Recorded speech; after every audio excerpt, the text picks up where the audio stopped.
মাদ্রাসা service কমিশনের group D ৭৩,৯৭৮ পরীক্ষা সংক্রান্ত যে মামলাটি জাস্টিস অমৃতা সিনহা ম্যাডামের বেঞ্চে রয়েছে, সেই মামলার আজকে গুরুত্বপূর্ণ শুনানি ছিল। মামলাটি অ্যাডজার্নড মোশনে আইটেম নাম্বার 29 লিস্টেড ছিল। এই মামলা নম্বর হচ্ছে ২১,৯১৮ অফ ২০২৪। হাফিজুল হক নামক একজন প্রার্থী এই মামলাটি করেছিলেন। এই মামলার রেসপন্ডেন্ট হচ্ছে the state of West Bengal and others. তো এই মামলার প্রথম শুনানি হয়েছিল গত 10ই সেপ্টেম্বর।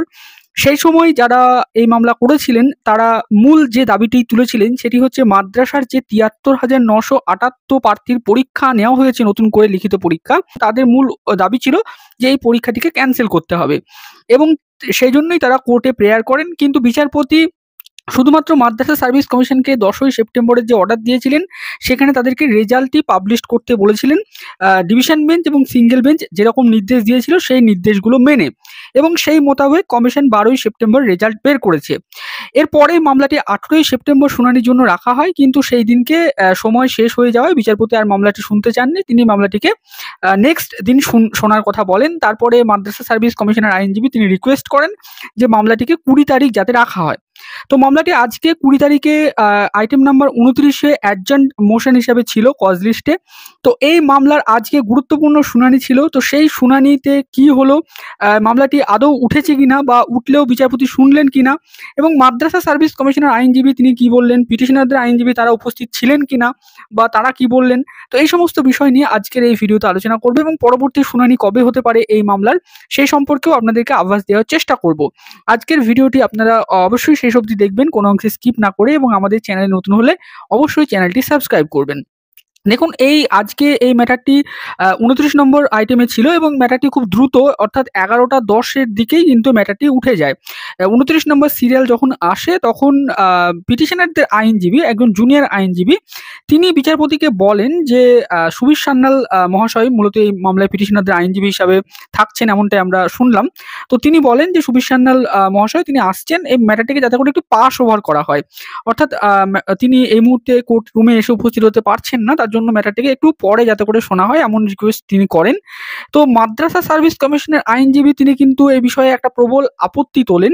তিনি বলেন যে this is not a showcase, অর্থাৎ এই ম্যাটারটিকে তিনি বলেন যে এই ম্যাটারটি আর কিছুই নেই, লিখিত পরীক্ষা হয়ে গেছে, লিখিত পরীক্ষার রেজাল্ট বের করে ফেলেছে মাদ্রাসা সার্ভিস কমিশন এবং তারা ইন্টারভিউ লিস্ট পাবলিশ করে ফেলেছে, এবং যারা এই মামলার পিটিশনার তিনি পরিষ্কার বলেন যে দে আর নট কোয়ালিফাইড, তারা পাস করতে পারেনি ইন্টারভিউয়ে, এবং ইন্টারভিউ চলছে এই মুহূর্তে। 18 তারিখ থেকে ইন্টারভিউ তারা শুরু করেছে এবং তারা ইন্টারভিউ শেষ হলেই তারা ফাইনাল প্যানেল বের করবে।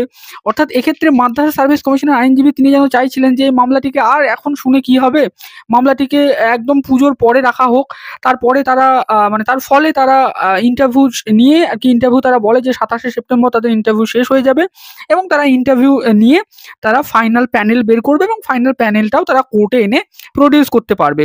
এবং ফাইনাল প্যানেলের ক্ষেত্রে তারা বলে যে তারা ইন্টারভিউয়ের নম্বর এবং লিখিত পরীক্ষার নম্বর নিয়ে তারা ফাইনাল প্যানেল বের করবে, যাতে করে এই মামলাটিকে পুজো ভ্যাকেশনের পরে যাতে করে রাখেন বিচারপতি, এই বিষয়টি তিনি অনুরোধ করতে থাকেন। অর্থাৎ এই বিষয়টা এটাই মাদ্রাসা সার্ভিস কমিশনের মূল যেটা আজকে দাবি যেটা ছিল সেটা বুঝলাম যে তারা চাইছিল যে এই ম্যাটারটিকে যাতে করে ডিলে হয়ে যায়, তার ফলে এর in between Madrasa service commission তারা ইন্টারভিউ নিয়ে রেজাল্টটা বের করে নিয়োগটা করে দিতে পারে।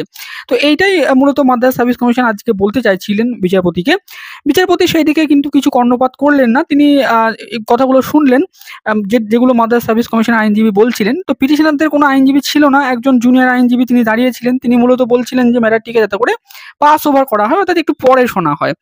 তো বিচারপতিও সেটাই বললেন যে এখন পিটিশনারদের আইনজীবী যেহেতু উপস্থিত হতে পারেননি, তাদের পক্ষ থেকে যেহেতু বলা হচ্ছে যে ম্যাটারটিকে একটু পরে শোনা হোক, তার জন্য বিচারপতি বলেন ঠিক আছে, আমরা তাহলে ম্যাটারটিকে পাস ওভার করছি বা আজকের দিনের জন্য অ্যাডজন করে দিচ্ছি, আজকে আর শুনবো না, এরকমটাই বলেন।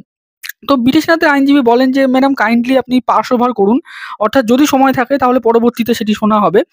তো মাদ্রাসা সার্ভিস কমিশনের আইনজীবী তখন এই মুহূর্তে বলতে থাকেন যে না না ম্যাডাম, আজ আর যাতে করে না শোনা হয় মামলাটিকে যাতে করে অ্যাডজন করে দেওয়া হয়।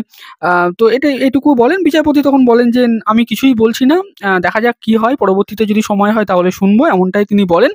তো এরপরে বিচারপতি কিন্তু উঠে যান। অর্থাৎ এরপরে আমরা দেখি বিচারপতির বেঞ্চ আর মানে কন্টিনিউ হয় না।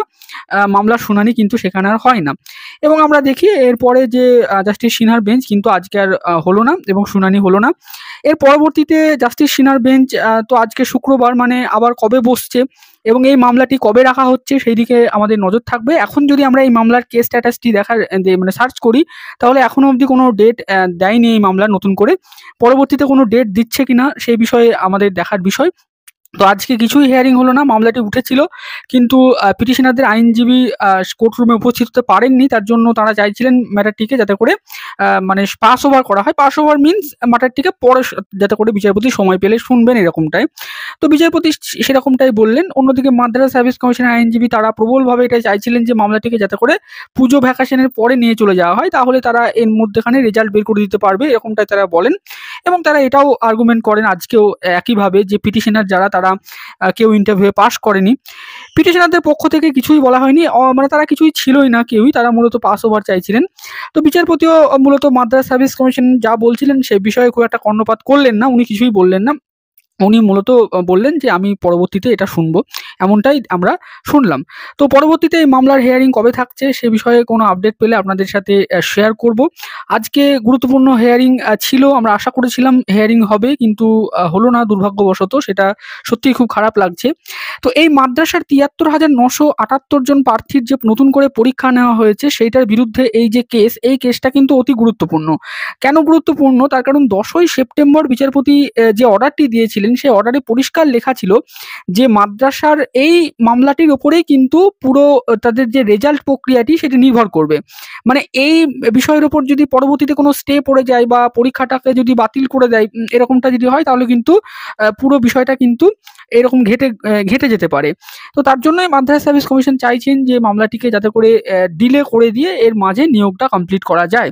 তো এখন দেখার বিষয় পিটিশনাররা কি করে। তারা এই মামলাটিকে দ্রুত মেনশন করিয়ে পুজোর আগেই শুনানি করে কিনা। তাদের যে অভিযোগগুলো রয়েছে মূলত ৭৩,৯৭৮ জন প্রার্থীর পরীক্ষাকে নিয়ে সেই অভিযোগগুলো তারা কিভাবে প্রেজেন্ট করে কোর্টে বা কোর্টকে কিভাবে তারা বোঝায় এই বিষয়টি। এখনো অবধি ১০ তারিখের পরে কিন্তু কোনো হিয়ারিংই হলো না এই মামলার। পরবর্তীতে কোনো আপডেট আসলে আপনাদের সাথে শেয়ার করব। আজকের ভিডিওটি এই পর্যন্তই। ভিডিওটি শেষ অবধি দেখার জন্য আপনাদের সকলকে জানাই অসংখ্য ধন্যবাদ।